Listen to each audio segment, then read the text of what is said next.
Good evening, everyone, again. Thanks a lot for joining us on this Thursday. And today we're going through session 8 of Design Pattern course. And today we're going to consider additional patterns. And this course prepared by myself, Arina Kamalova. I'm talking about everything in my career journey, not about my current work. We also have our volunteer, Sonali, who prepared a lot with us and shared her experience. And she built for 14 plus years commercial systems. And Anna, who joined us recently as volunteer and also helped us to build these sessions. So before we will start, let's do some refreshing on what we had the last session. Please let me know what state pattern is useful for anyone who would like.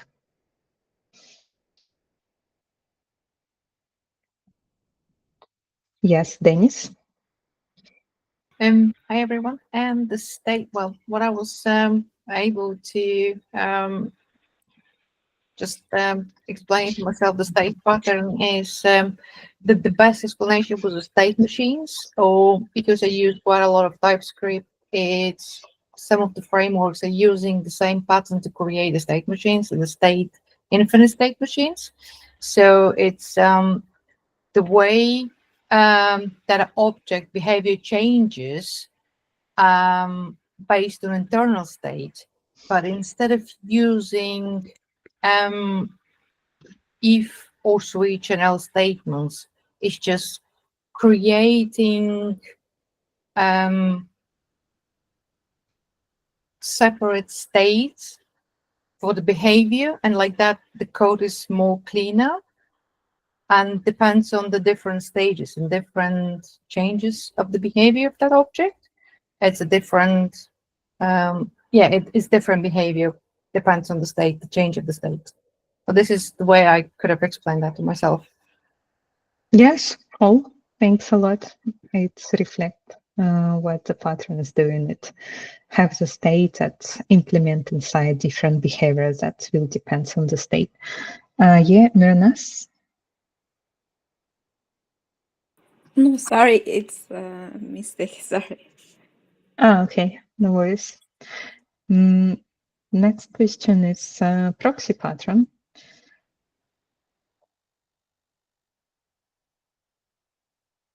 Okay, let it be Narmin. Hello. Proxy pattern, as far as I know, it's a kind of placeholder which controls access to another object. It has several benefits, like from my experience, I know in the context of Spring frameworks, in terms of lazy loading, it has crucial benefits because it delays, the loading expected objects in the runtime. Also, it helps in the context of caching. So this is I can add. Yeah, good. Thanks a lot for mentioning Spring Framework. We didn't mention it last time, but indeed we have proxying through Spring Framework as well as a concept of proxy. Good. Anyone would like to add anything?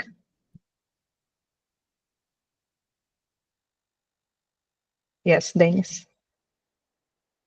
Maybe just one thing, mentioning that the proxy is more like a filter, and more like sitting between well, let's say like a proxy server. You don't want to expose your connection, let's say, to your database, or even a load balancer is working the same way as a proxy. So this is just adding to what Narmin said before. It's about the proxy. Yep. It would say vice versa, proxy can act as a filter. Yep. Original idea is just another layer that may protect, may not protect, may just give an access.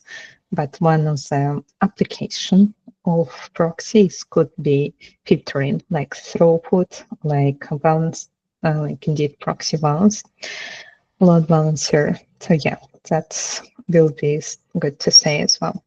Yes, Angelica?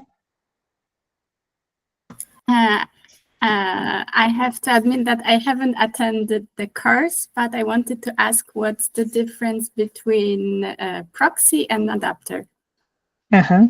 Good question. And indeed, it's the first pattern as adapter that's coming when you're thinking about proxy. So the first ever answer will be, in proxy, you do not change interface. It's the same interface that it was before, but it could be, for example, remote access, or it could be throttled access, like only some requests can go per minute, not every request. So the interface is the same. That's why proxy is just giving you another layer. Yeah, another layer between client and server, another layer between you as a producer of different services and those who will get consume these services. It's just the same interface. While adapter is all about adapting to different interface. It's the same behavior, but different interface. And the adapter wouldn't go as a load balancer, or adapter wouldn't help with filtering, with throttling. Adapter wouldn't help with performance like caching, like proxy caching, for example, cache through data that's coming from database instead of going through all GBS, GDBC connections and get data for database. You can get it from memory, from cache. It will be the same data, which is mean the same interface, and cache in this case your proxy as well. So data is the same, interface is the same. You're just proxying for some reason to improve performance, to improve security, to give another access, to improve the system overall. So that's proxy, while adapter is all about, we have behavior, we have one vendor with XML format, but another vendor with JSON format. And we decide to adapt the same behavior that we have for JSON to XML. Okay. Okay, good. Okay, if anyone have any more questions, and also don't hesitate to repeat your questions in our channel as well. We will answer them as well there. If you have any like, or what pattern like different to this pattern, why it's different, why we couldn't use the same, do not hesitate to ask. Okay, let's go. So a little bit about the session today. We wanted to cover all additional patterns that are leftovers in this book, but then we realized, no, that will be too much. That session will be too long. So today will be an intensive session anyway for 4 patterns. However, we put there a bit entertainment. So we will have some video pauses and we will look at some videos. As in this book, there was so many entertaining when you read about other patterns. Yeah, but for this one, it was just like 2 pages per pattern. So we will try to do the best to explain it. And at the end, also during the slides, we will look at some videos. So I would encourage you to let me know if sound wouldn't work or something will go wrong, because we didn't do it like this before. But because it will be a lot of content and a lot of information, I hope that it will help you to memorize and to make this session very nice and cool for you. Okay, good. Let's go. So let's start with chain of responsibility. I love this pattern because from other patterns, I used this one in my life, and it helped me to build one of the systems, and I will share this a little bit later. So let's just first start with the book and examples. We built through state machine, Gumball, and Gumball machine. Now, what we want to send the mails to people who looking after Gumball machine. Yeah, but basically we need to decide what mail go to what inbox. And that was amazing idea from CEO. Yeah. So the only thing that we need is to deliver them in different directions, and it depends if it's spam, fun, email, or complaint or request. Okay, so let's look how we can help our CEO that can sort with emails. Yeah, basically, that's all about chain of responsibility, having the chain of handlers that will handle our request. In this case, it will be email, yeah.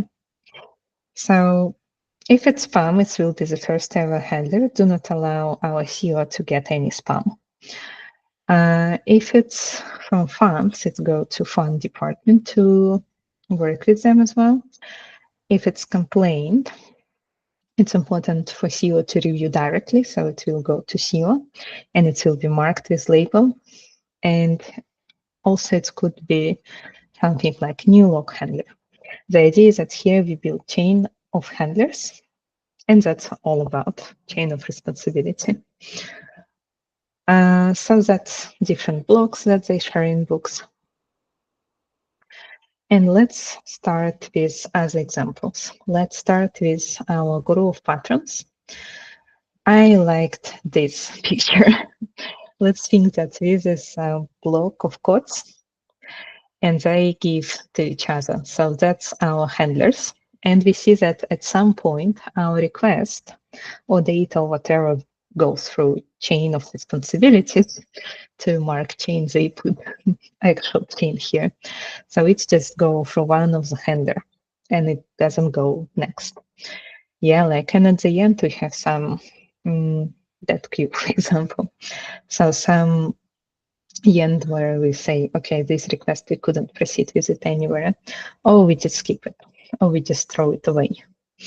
Example from Guru patterns is about authorization, authentication, validation cache, and a lot of filters again that you can put for your system to accept requests. Yeah. And solution will be chain of responsibility for different handlers.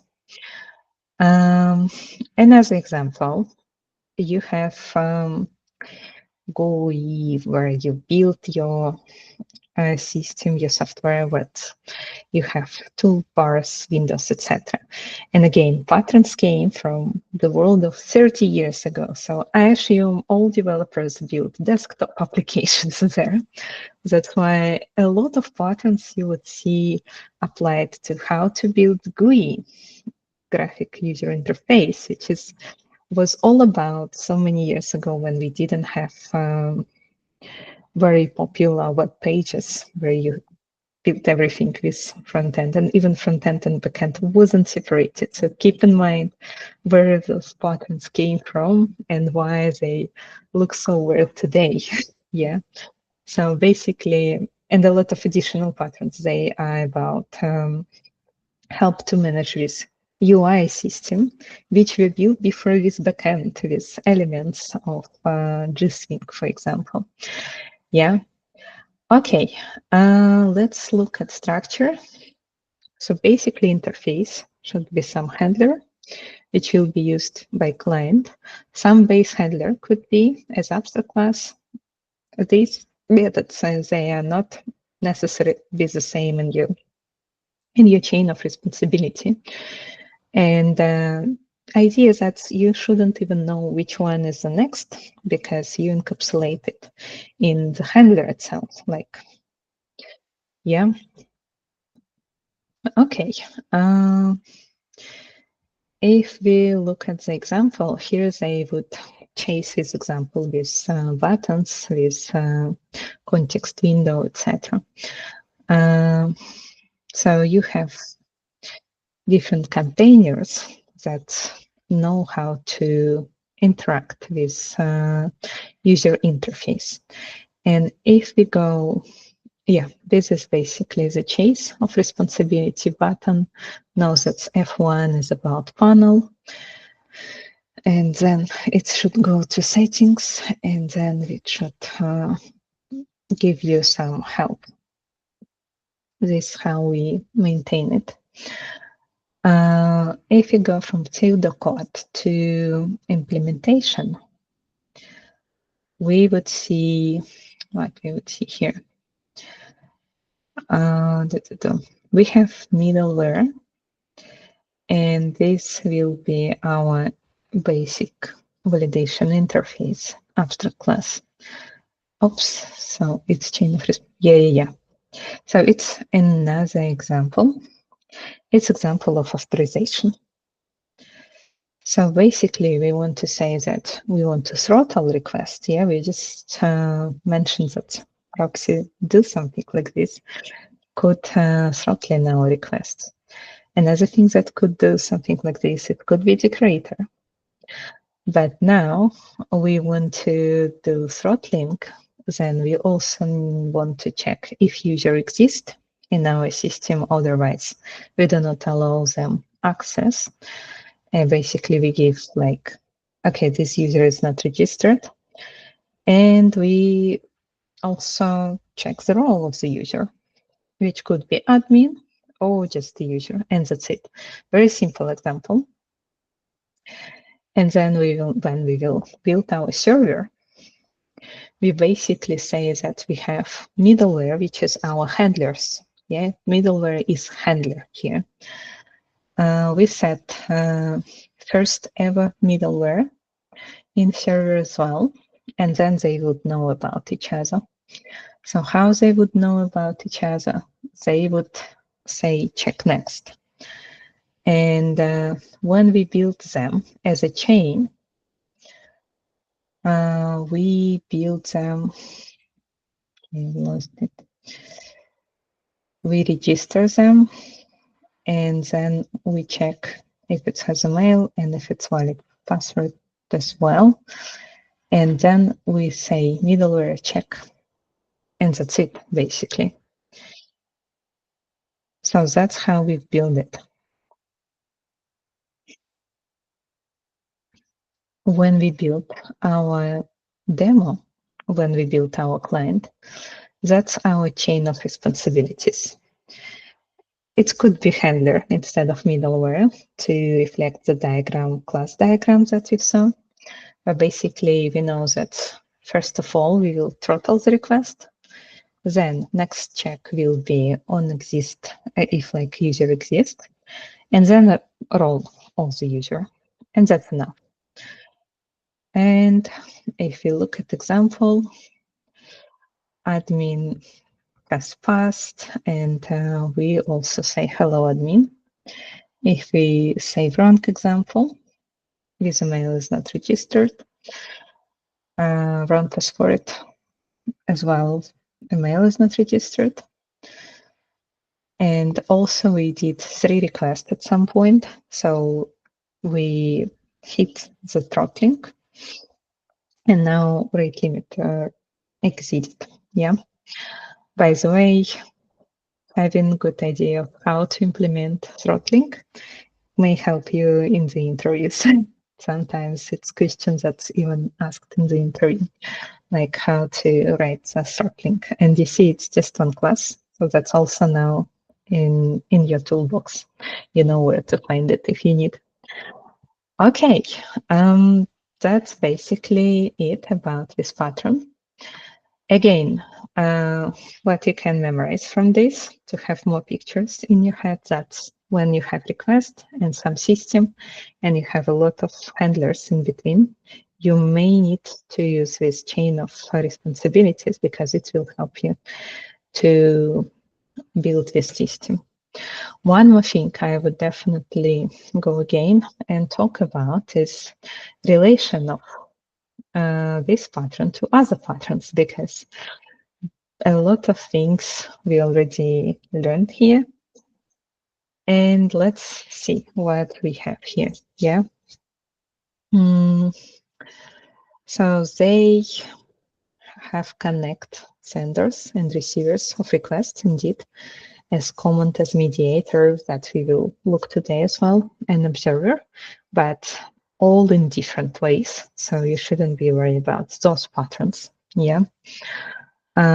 Basically, chain of responsibility, do it through chain. Composite. It's remind at some point about composite because we have interface and we have has next, which could be looked as a graph of composite object.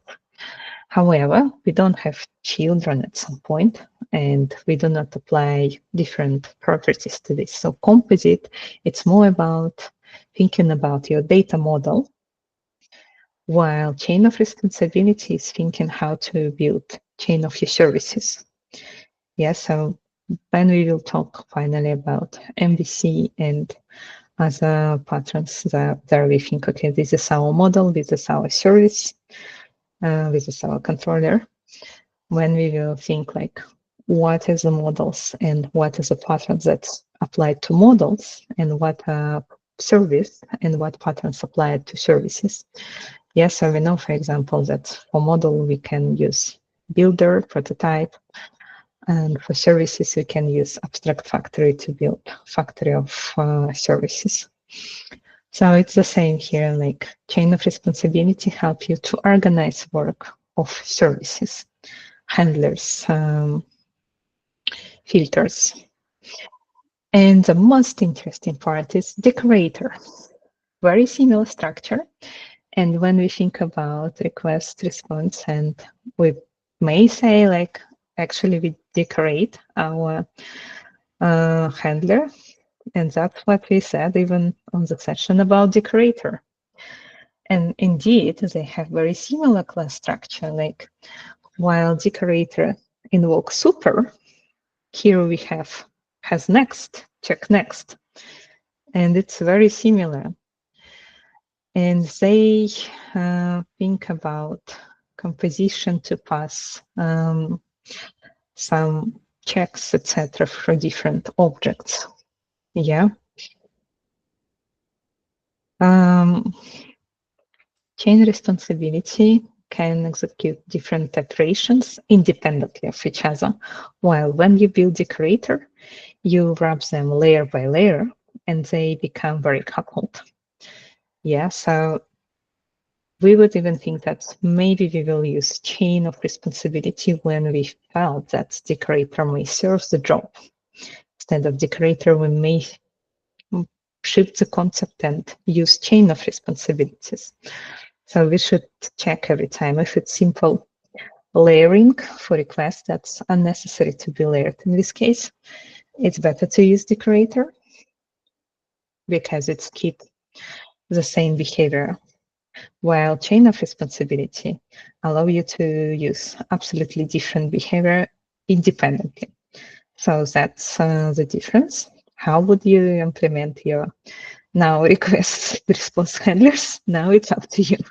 Now you have both tools in your toolbox. Now it's up to you to decide which one would you use, chain of responsibilities or decorator. Okay, let's go here again. And let's say you should use it when you process different kinds of requests and you have various ways. So basically, it's more like another thing that's coming when you have decorator, you may definitely pass requests next, while with chain responsibility, you think, okay, I drop request at some point. So because I drop it, I use chain of responsibility, not decorator. Also, you do not know, like, if the request will come to me or if it won't come to me. It's another thing that we can distinguish between decorator and chain of responsibility. Okay, this is again class diagram. I would say it's not that hard. I would say it's complexity 1 to maximum. And let's check. Here they say it's definitely 2, but I think this pattern is not too complex. It's easier than iterator, for example. So every time complexity, you also can define for yourself. What do you think about it? Example that I would share from my career experience, it was vehicle service. Basically, if you know what is AutoTrader's website, where you can sell and resell cars, it's about different listings of offers, like eBay, but for cars, but for not only cars, for vehicles. And let's imagine we started to build our platform that we thought it will be even better than AutoTraders. Now we say, like, we have analytics, we need to analyze how some data is coming, and what is going to be there. There will be vehicle offer. So this is offer from user to sell car, is a truck, is a motor. And we say, like, our analytics, they need only some data. Yeah, so we need to build for them for listings, but only for some data. So that's one of the examples of this. The problem is much more requirements are coming up. So they would want more colors, more different brands, and we need to simplify it. And one of the ideas is to say we actually have, instead of if-else check, filters. And again, they are independent. So the creator doesn't come here even as idea, right? We need some independent filters, and this filter may decide if we drop data or we won't drop data there. So that's example, like car BMV filter. So it's the same, like if it's car and if it's brand mark is BMV. Oops, yeah, like that's correct. We now have abstract factory, if you remember this pattern, and we create our service in this factory. So we say, like, now we have vehicle service, and it has services that save data and just filters. And let's look again. What was it? Yes, basically we wanted save car in car service, save trucks in truck service, and save motor to motor services. If it didn't find any if-else, we just skip it because it's void function. Yeah, we just drop this request. So now here we say we wouldn't use it. We will just have list of filters, and for save filters, we will filter it, and we will invoke car service to save for car filter. And also we may even do more complex logic, like we can put delete filters, so we can delete some listings. Yeah, here it's different implementation of this chain of responsibility because I didn't have has next, right, in the filter. I didn't care because I can build on the upper level list of them, and I can control which one is the next one by storing them inside list. When you create the list, you know that the order wouldn't change because it's settled. Especially here, I used Java 9 list of, which is mean like it will be immutable as well. Like no one would be able to change it. So it's more like encouraging do not be very strict about patterns and their implementation. Find the concept and implementing concept in your way. You don't have to be very strictly stick to class diagram, especially if you use language that already support functional programming features, like Java support lambdas and other functional programming features. Now it could be with different patterns, like patterns, the concept will be the same, but class diagram will be different because now you have function to use as a first class citizen as well. So that's about, it's good to know the concept. It's not necessary to be very strict with class diagram. And to show the data flow and show, like, again, similarity in this chain of responsibility, you may even decouple car filter and BMV filters. And we know, like, when we have car filter, next filter after car filter will be BMV filter, and then some color filter. So we can build more complex chains. And the magic here is that you change only the filter. You either add filter, you either remove filter, you iterate with filters, not with one class that have million if else. So that will be simplification. And if you have like marketing department that want you to go and build today one listing, tomorrow another listing, it will save you time because you can just drop one filter and add another filter instead of changing behavior, and every filter could be testable by itself. You don't have to change a lot of tests as well. So a lot of decoupling in this case.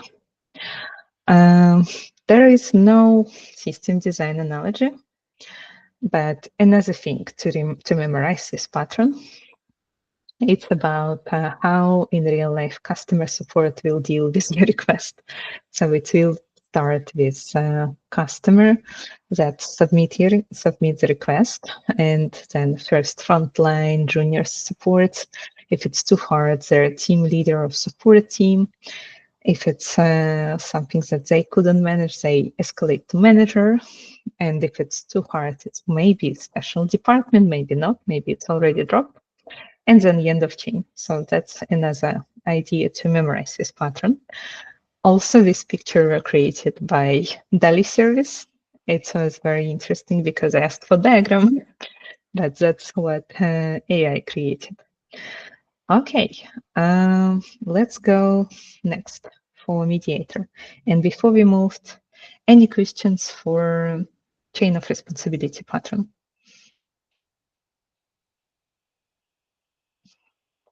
Good, let's go next. Example from the book. We have Bob who decided that he will build the house of the future. It's a dream. You have everything as smart devices, and you have alarm clock that depends on alarm clock. You will have a coffee to make the coffee by the moment when you go down, for example, in your house to the kitchen and getting the coffee. And you also have sprinkles that worried about your lawn, but it also may finish the work as you wish before you want to get shower, because you need a lot of water in boiler to heat it.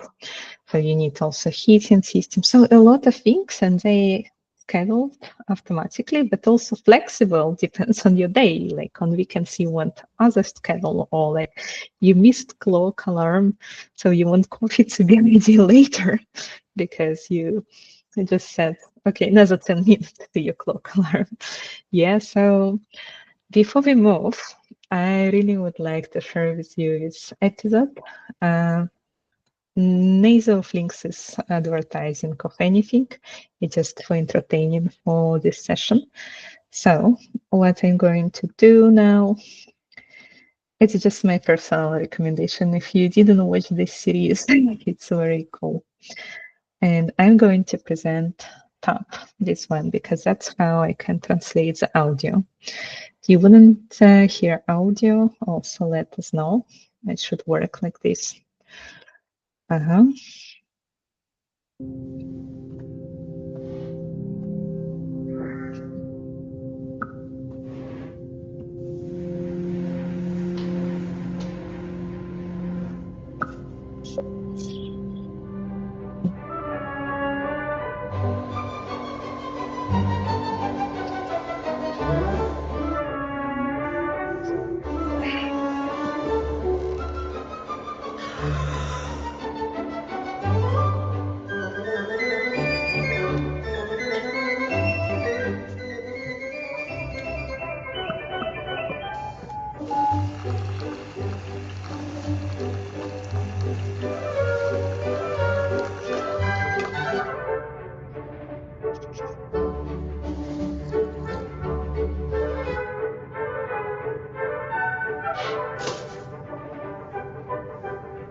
Buongiorno Greta, ecco gli appuntamenti di oggi. Alle 11, capelli da Stelios. 12:30, pranzo da Barney's Brasserie con Annabelle. Alle 15, apertura mostra alla Jackanape Gallery, Shoreditch. 16:30, drink per auguri di Natale con Paolo. 19:30, lo schiaccianoci, Royal Opera House. Okay, so for me, this video means it's so hard to come to this, to program with Smart House. So they invented the idea of digital twin that's extracted from your mind and then control your schedule and etc.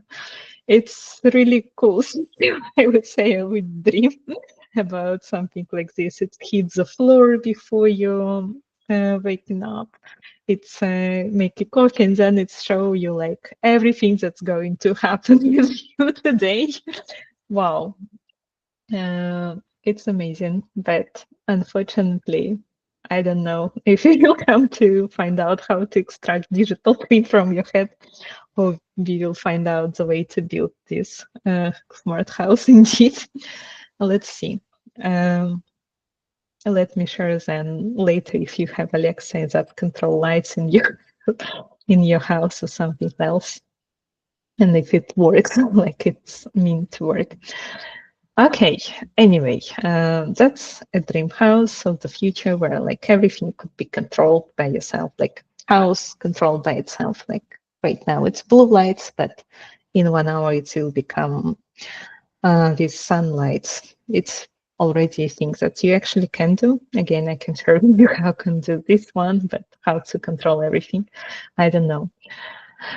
And this system is going to be very complicated because it has alarm that depends on coffee, and coffee that depends on alarm, and vice versa. And they all depend on the calendar that has events. Like, for example, today, like you have to put your trash in outside, and you need to get up early before wasting machine will come and get the trash. Yeah. So even in the concept to work with the system becoming very hard because they all depend on each other.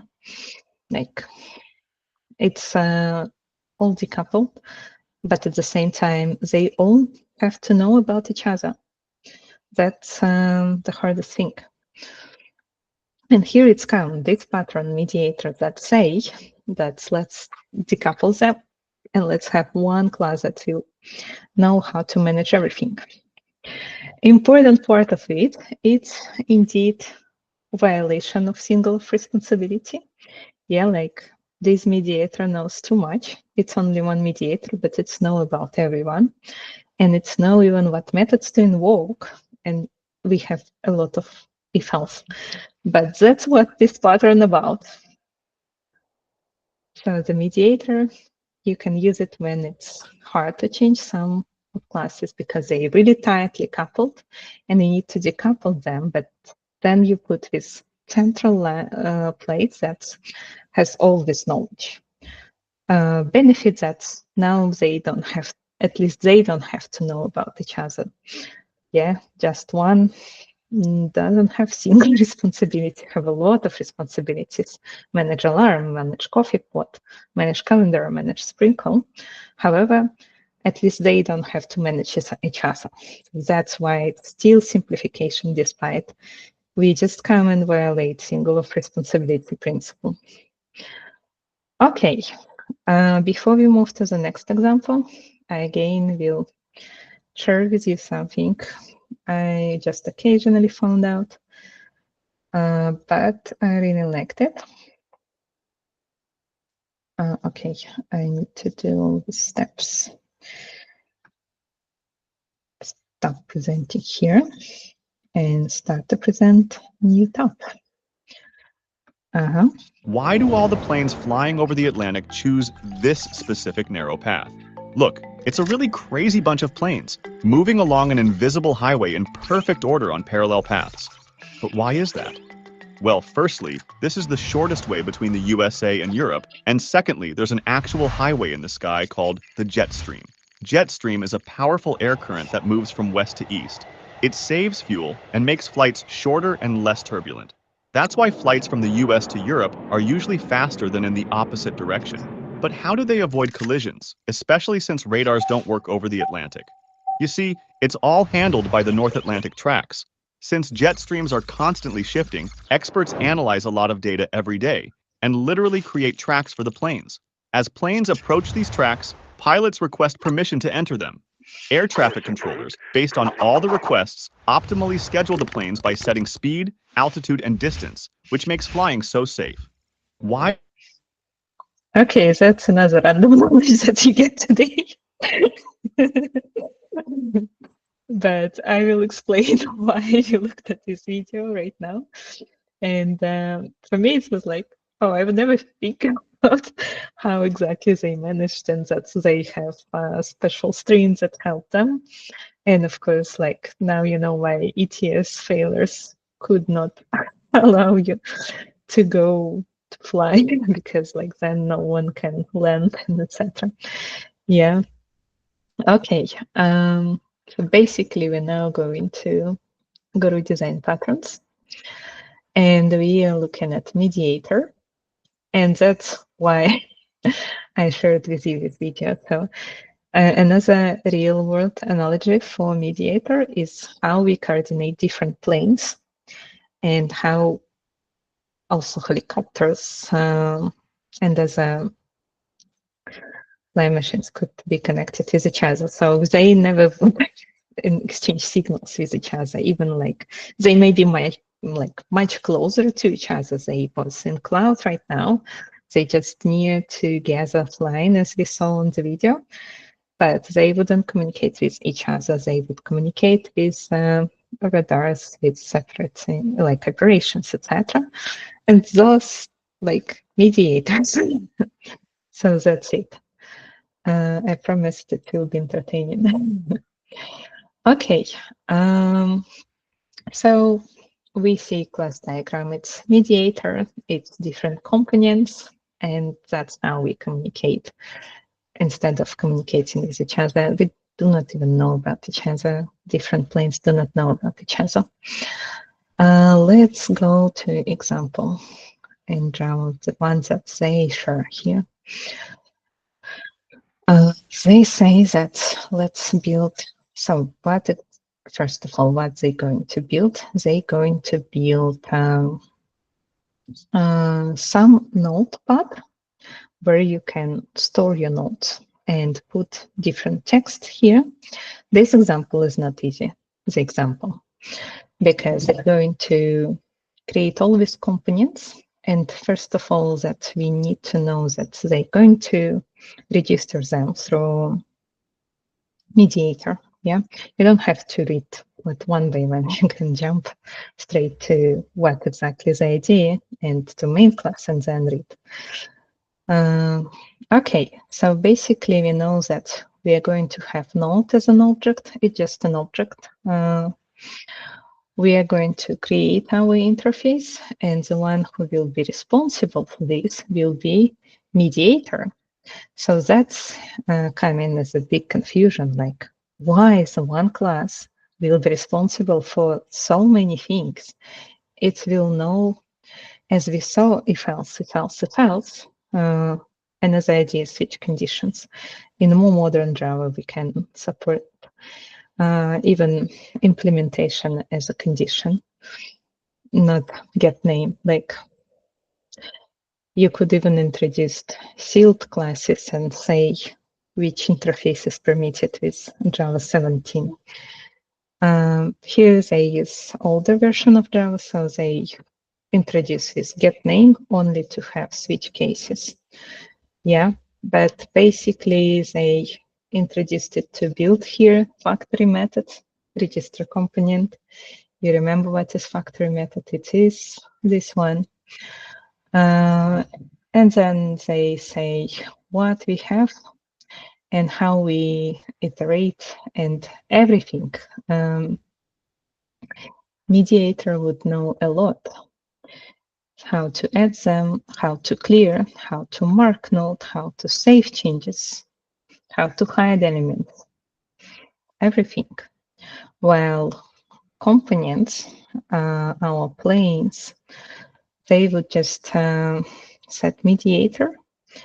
They would know how to proceed through key event, which like something that's coming from keyboard when you open with editor. And they would say mediator mark node, not me. That's, I think, the most interesting part of this. Like, we grab the behavior from title. Now title doesn't really implement mark node. Instead of it, mark node will be implemented in mediator. Title just know which method, like send request to mediator. Text box the same, it's mark node, while if you press save button, it say to mediator save changes instead of saving changes by itself. I think this is the most confusing of this pattern. Like, why would we give our our behavior to another one to know that many things? But that's about mediator pattern. That's indeed what the intention of this pattern. Okay, let's go with comparison, because now we almost knew everyone. So we see that difference for mediator. That eliminates direct connection. It's not observer still, because in observer we know we have some requests, we have some events, we observe them, we pass requests, but observer is very easy one who just pass. Yeah, we can put some pops up, some queue between different services and allow them to subscribe on events. While here we say we implement some super smart thing, mediator. So it's really different from observer. It's not a chain of responsibility as well, because again, we decouple them. We don't care who has next. And they also could behave much more chaotic, not like just chain of handlers. And of course, commands is different because it just allows us to encapsulate the one command. But mediator, someone who can even help us to navigate between different commands. I wouldn't say it's looks like facade, because facade simplify everything, while mediator making everything even more complex, at the same time simplifying things by themselves. Like, it just grab behavior from different components, while facade get some behavior and pass to different components. Yeah, so that's it. If we continue to example, this is an example from a real scenario, like real life scenario. It's a system that's running in production, and thanks to Sonali for this example. It's from her career experience. So here we have order system, and what we're going to do, we're going to have orders in CSV files. So we have another system that just submit us batch of orders. Then we need to process them. So basically, of course, CSV reader will be decoupled from order processor with single responsibility principle.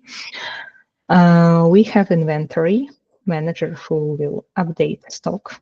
Depends like what order and how many of these we have in stock.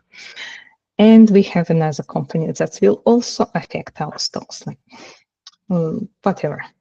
Yeah, so it looks like some chain that should be done. But however, we can have much more complex dependencies because inventory manager and stocks actually can change how order process their orders. So it's more chaotic than just easy behavior. And that's why we have a lot of dependencies and tight coupling. So mediator pattern here help us to decouple them. Now CSV reader shouldn't know about order processor. and order processor shouldn't know about inventory manager. And we centralize communication in Mediator, and we notify sender about event, which is a little bit different because sender still could find out what to do with event. And that's how it could work in production system. It's a real life example, so Mediator indeed has a place. Now I'm going to share with you one system design example which explain everything. If you haven't yet saw Mediator anywhere, you maybe heard about Orchestrator. And basically, when we move from monolith, when we have everything in one repository, to microservices architecture, that's coming absolutely new pattern, which is exactly the same that was Mediator when we did low-level coding design. Now we say different systems would affect each other, but we wouldn't let them know how exactly they affect each other. We will put orchestrators that's going to orchestrate our systems, basically our services, our components, and we will have bidirectional dependencies of every service on orchestrator instead of on each other. So that's making life much more simpler with orchestrator, and you can define any behavior in this orchestrator. Let me know if anyone worked with orchestrators in the past. You can raise your hands or do some reaction. Okay, good. Okay, good. Perfect. Sorry, Rina, I have actually a question. Yes, please go on. Yes. Can you hear me? Okay, so I always have idea like that orchestrator, facade, and this composite kind of, they are all look like each other or not? Like they always, you know, looks behavior from different components and somehow brings them all together. Yeah, that's facade. Like, yeah. Please go on. Could you give? I mean, it feels like in terms of, let's say, facade and orchestrator, right?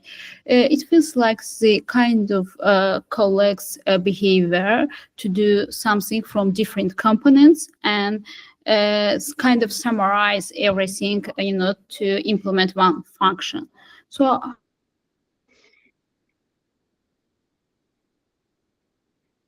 Okay, let me answer. Now we are losing you, unfortunately.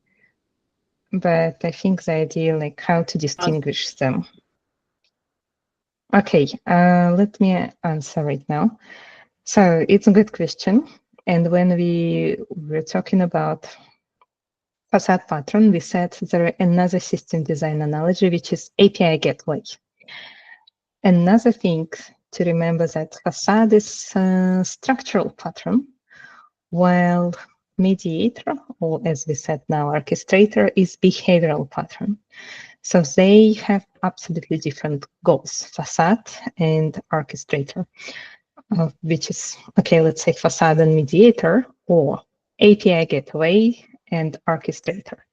So in system design world, our facade will be API gateway. What API gateway is doing, it protects you from complexity of hidden subsystems. And for example, if you want to give your API to business, you also build API gateway for them, but it could be different services. And you simplify interface, but it will be layers that simplify things, while orchestrator help you to manage the behavior of the very complex flow Here we have payment authorization service, risk management service, PCI compliance service, and transaction service. So basically, you wouldn't even disclose them for facade to your business. For facade to your business, you will say you can create a payment. And that's why you use facade. You would restrict access to any endpoints, but just give to payment service.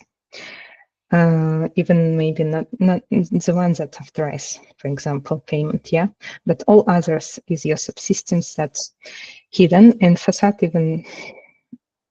may will use payment service, but that's then payment service will go to orchestrator, and then they will proceed with the payment. So they, like in the system design, they're in different parts. I'm thinking if I can find very good example right now, facade in system design, because if I draw the system with design, I would say facade is here, while orchestrator is here in software. And another example of facade is backend for frontend. Let me actually try to find backend for frontend defects. Okay.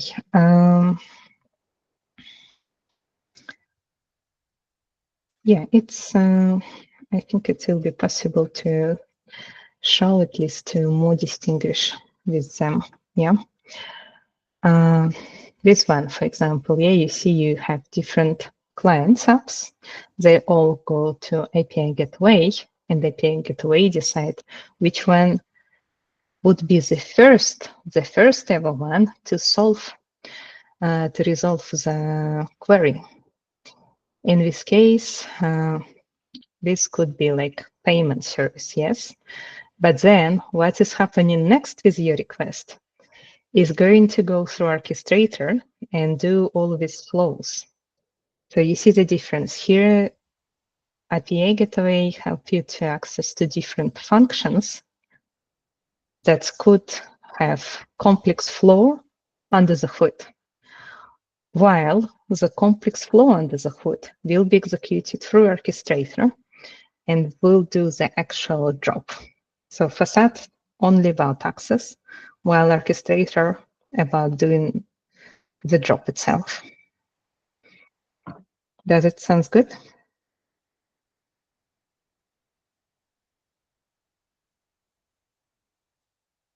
Yeah, okay.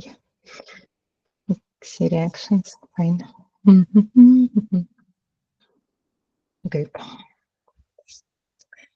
Okay.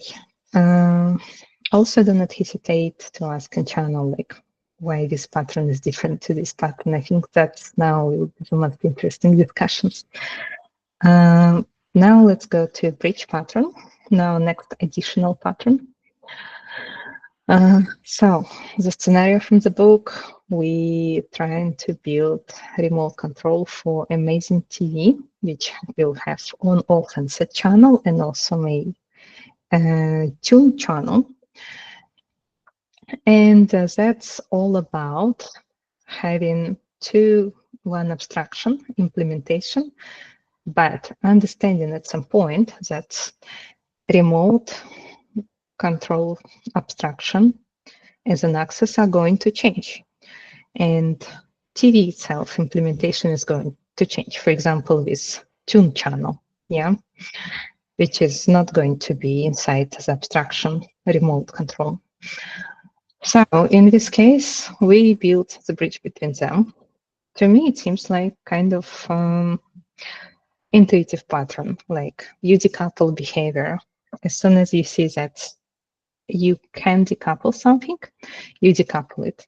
At the same time, it may be not that intuitive because you need to decouple it through composition because you still have on-off with you, while tune channels will be with TV.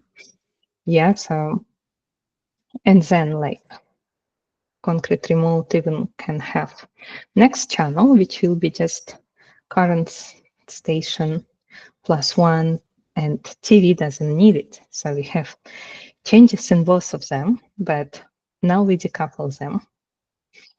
So this pattern you can use when you have a hierarchy, but you see that you actually can be more decoupled. Yeah, I think we even did something like this during coding practice, because we decouple them to different parts, because different implementation could change differently. The main idea to use composition over inheritance, yeah, and this what book is teaching us. Do not use abstraction classes, use interfaces, and then use composition. So that's how you can get behavior from class that you needed. You don't have to do hierarchy. Okay, let's consult with group patterns. I like these examples. It very simplifies the understanding of this pattern. It tells you like you have two objects and they could be in different colors. And you could implement them as red circle, red square. However, why would you do this if you could just introduce color itself, like enum, and then you just say circle may have red color or may have blue color. So I don't see this pattern as a very complex one. And the idea is that you can add more colors without changing shape, and you could add more shapes without changing colors. So when it's coming request changes, they fight separately, which is more robust software. Like it's really funny how they put changes and you fighting them. Yeah. Okay. So bridge pattern allows us to do more decoupling, allows us to do more robust systems. And I think class diagram is very simple as well, because it's abstraction and implementation that's now becoming a composite of this abstraction, which could be shape as abstraction and color as implementation, but just part of it. Here it's more complex because implementation compared to color, it has different methods. Yeah, so we have much more complex objects, services, basically, that can do a lot of logic. Okay, if we go to example, they build the same example as we saw in the book. They say that we have radio and TV, and basically we test device which implement radio or TV, and we have remote system. And we have advanced remote system, basic and advanced. So they are different implementation of remote system. So basic and advanced, they implement remote, and remote has just turn it on, turn it off with the same power, increase volume, decrease volume, go through channels. Yeah. And if we think about the device itself, where we have remote access, we see that methods will be different, implementation will be different, so we decouple them. Now, interesting part, here it's a complexity 3 stars. However, I think the complexity is 1 star. It's more like a call for having your opinion about everything that you see, especially when you go to advanced concept like different patterns, etc. You build your experience and think about different things that you find in the internet, even like in books that's validated by someone. Yeah. Still keep in mind that you may have your own opinion, like what is it? And pattern design of software, it's all about discussions. It's all about proof of concepts and advantages, disadvantages, and decisions like which one is better. Like both are going to work. There are 100, 500 ways to implement something. So it's all about discussions, opinions, and etc. Let's go to compare these patterns with other patterns. So it's very looks like strategy, or we could even think like why it's not state. Of course, it's not state because state is, let's say, it's very specific for state. But it's reuse the idea of strategy. Of course, we reuse the idea of strategy, but strategy is the one that it just first ever foundation. It's just different strategies, right? But bridge is, say, like, let's decouple two things so we can implement different strategies for two things. Yeah, it looks like why it's not abstract factory, but you can use an abstract factory to build your different classes. And it's different, definitely, to builder. I would say the most pattern that I could compare it with strategy, but it's like, again, almost in every pattern we reuse strategy, but strategy is more like first ever step. And now it's more complex. You decouple the objects with different strategies. Yeah. And it's still not adapting to another interface. That's why it's not adapter. Okay, let's go next. So again, I like this picture, so I put this here. And let's go to the last one for today, Memento. Okay, we are building the game in the book, and our fans are very happy with this game. The only thing they cry goes for save progress command, because if they killed in this game, they need to start from the beginning. And now we should save the game through Memento pattern. So the idea of this pattern to save current stage. If you need to save the object in your system, restore it, you can use this pattern. Let's go for, again, Guru pattern. Let's look at it. I like how they imagine here Memento game. So basically, they put as an example editor, which will be, of course, the first idea that's coming for Memento. When you edit your text, you expect when you put Ctrl-Z, you will go to previous stage. So you will cancel the latest changes, you undo your operation, and then you do Ctrl-Shift-Z, you remain back the last snapshot. Yeah. So that's about Memento. Again, we were implementing like pattern we discovered 30 years ago when it was desktop application. So a lot of them has definitely editors inside, and that's why these patterns were much more popular at this point. Right now, would you implement editor? Unlikely. Okay, so if we go to example again,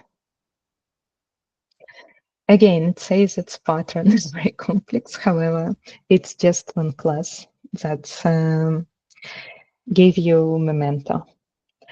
And I would say they put it that complex when they looked at the implementation and the examples that they brought here.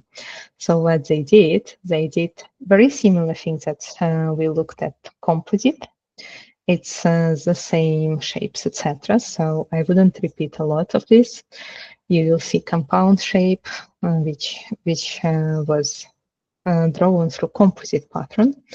The only thing they added here, yeah, they did a lot, and they added here Memento. Let's just search for this. Yeah. Yeah. And they put it in editor. So every time when they execute some command, they create a memento of this.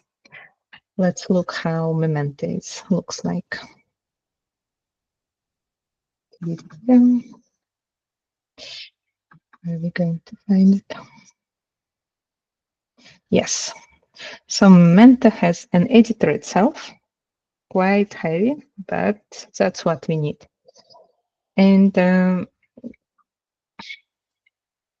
one that will bring us back up for this editor. And the one that restore. Yeah, that's it. Basically, that's only two fields, constructor and one method. That's it. So that's why I wouldn't say this complex pattern.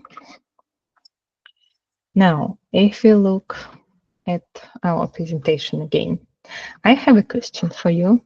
What is wrong here?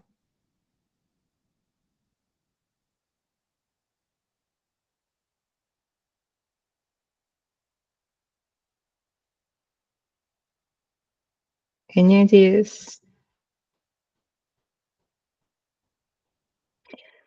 Okay, I'm going to review. It will be out of memory error when we do a lot of objects, especially that heavy as Memento of this complex object that already had all compound states. So be careful with this Memento pattern, especially implemented like this, and always be careful with creating new objects through new. You remember we looked at singletons and everything in our modern programs are singleton, so we never get out of memory errors unless like there's some disaster with thread, etc. Like there could be the cases when it will be out of memory error, but you really need to come to this point. Here it's one of the dangerous plays that I see potentially.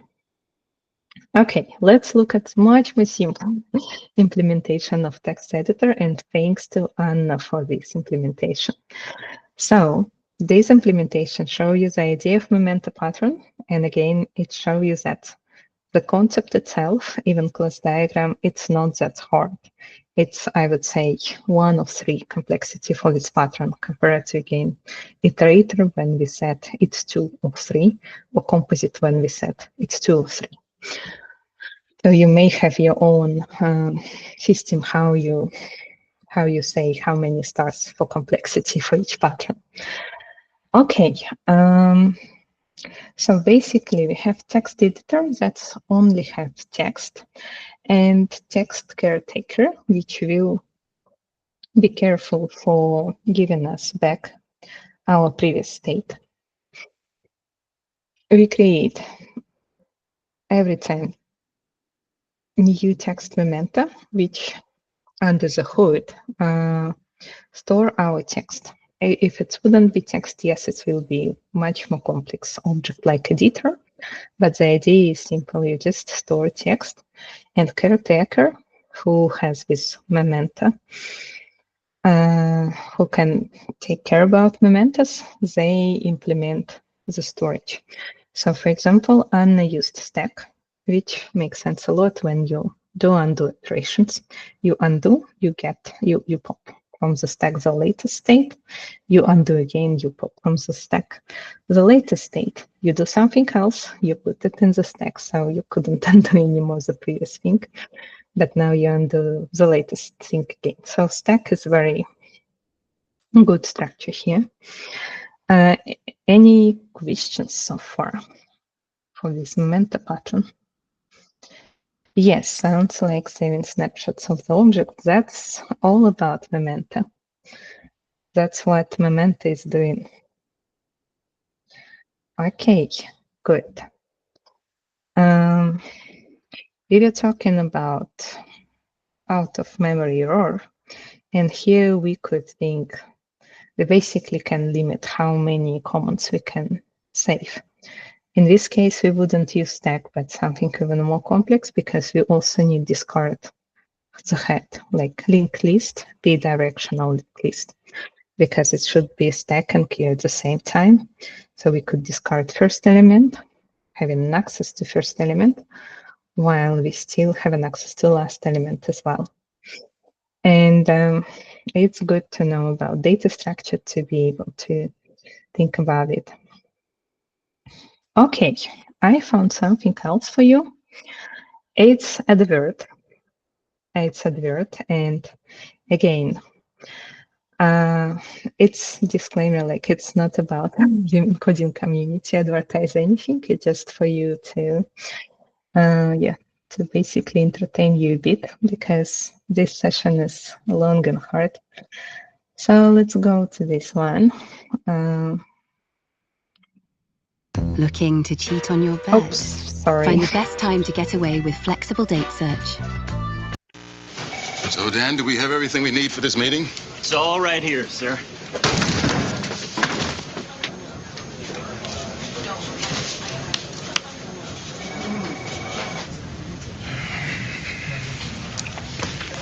Is your data backup as reliable as it should be? Don't worry, sir. He told me everything. Ours is.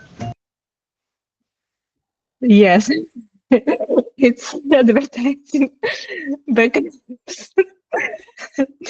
First time I saw this video without sound, and like, what's happening? I opened it and started to watch with sound to understand. I was like, they advertising backups.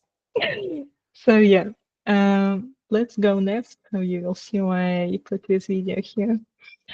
Yeah, so as Dennis also noticed about snapshots, when it's Memento pattern, we have already analogy in system design. That is snapshots for our database, for example. So we actually need mementos for databases. And here I can go through two examples, like first, when we do backups and replications, yeah, like we basically do mementos. That's important.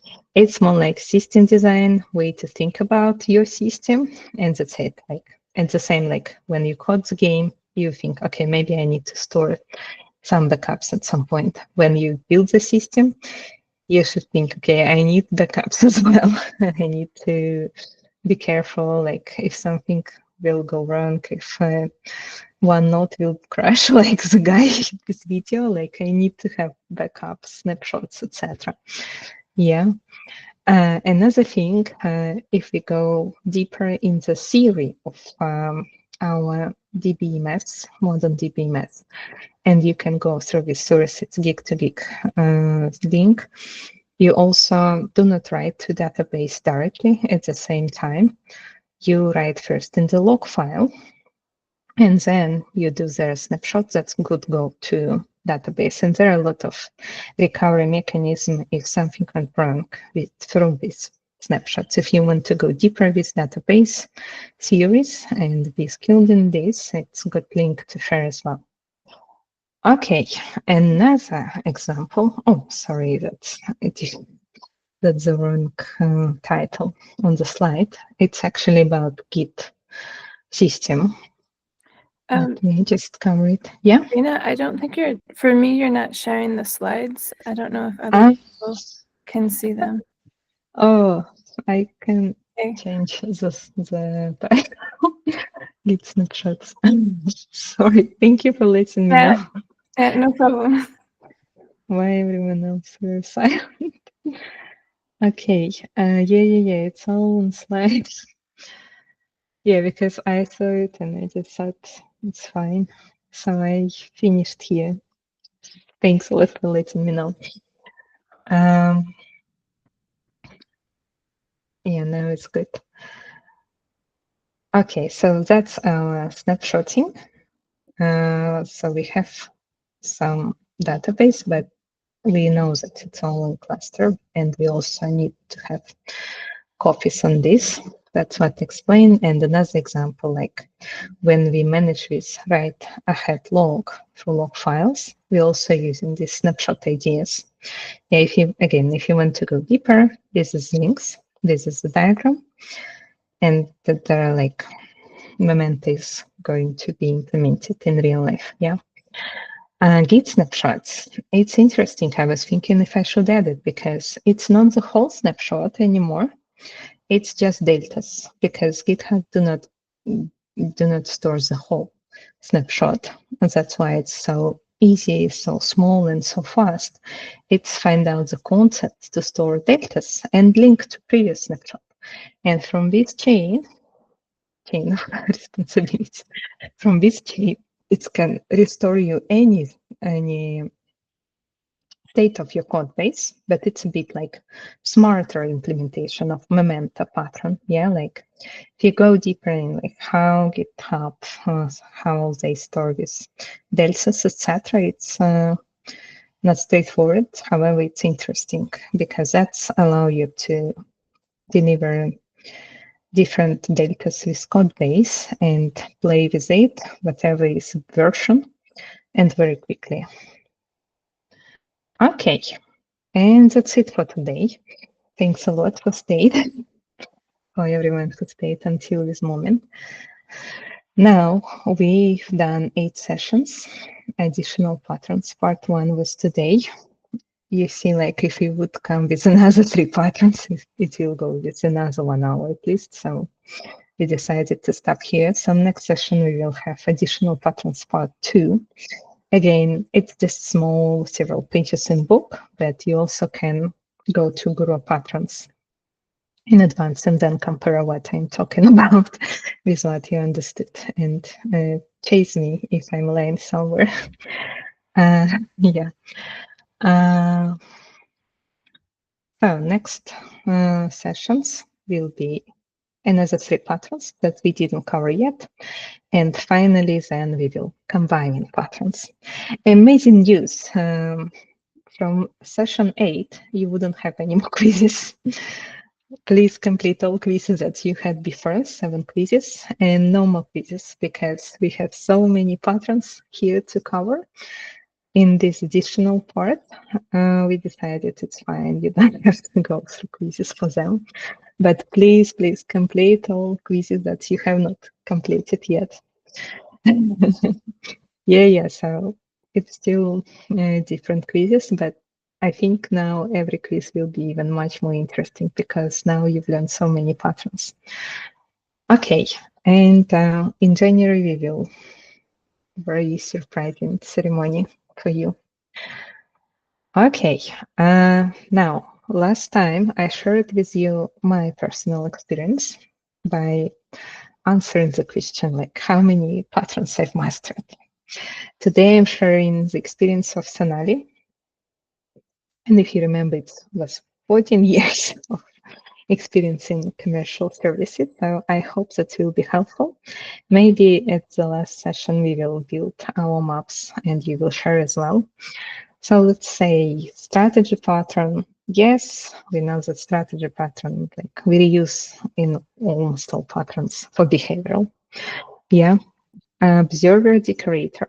I put there a question sign because she didn't know that the pattern, software design pattern, but now when she learned about it, she can say, okay, I've implemented it. I used it in my system and we used it like in the same classic concept. So observer decorator, yes. Creational pattern, yes.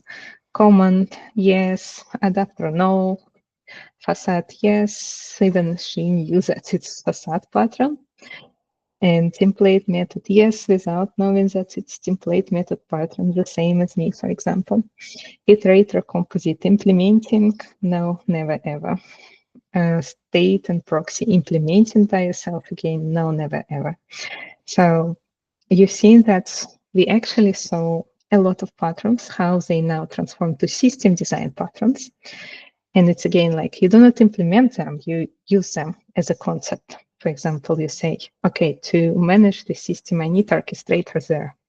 So we will use some solutions, some frameworks that give us orchestrator. It's the same right now for all these classical patterns. Like I know I need abstract factory, so maybe I know that I use it, but I use annotations in Spring framework, for example. I know that I need builder pattern, but I use annotation builder from Lombok, and that's it. I just use ready solution that's already implemented this pattern.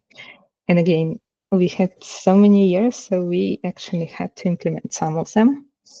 However, it doesn't mean that you have to implement today them. And we will talk in the last session more about patterns that we may implement even by ourselves today. And mostly, again, as you would read in the book in the last two chapters, patterns hasn't been invented. They has been discovered. If we go to additional patterns, chain of responsibility, yes, and mediator, yes. For additionals, it's indeed they are rare patterns. Again, we will look at them here to have the idea and again to grab some ideas from system design. Like today we talked more about orchestrator and facade, orchestrator and gateway API, which has also give us some good sense like how we transform right now system design of software to system design. Yeah. So it's still a lot of benefits of learning different concepts. Okay, after this session, I will share the presentation. And if you have any questions, just let us know and contact us in Slack again. Okay, let me now stop the recording.